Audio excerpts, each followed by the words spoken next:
এখন আছি বসুয়া পাটলাতে। এটা হচ্ছে পাখিরালা ফেরিঘাট। এখন ট্যুরিস্ট স্পট, কতগুলো বোট এসছে দেখতেই পাচ্ছেন। আমরা আছি খেয়া বোটেতে, অনেক বোট এসছে।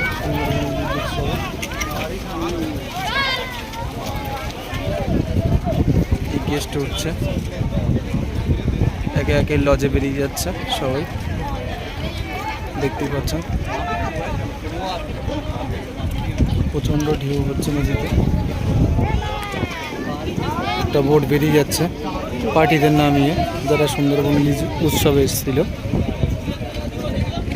আর একটা লঞ্চ ঘাটে লাগানোর জন্য রেডি হচ্ছে। ঘাটে ভিড় আছে বলে একটু দূরে অপেক্ষা করছে।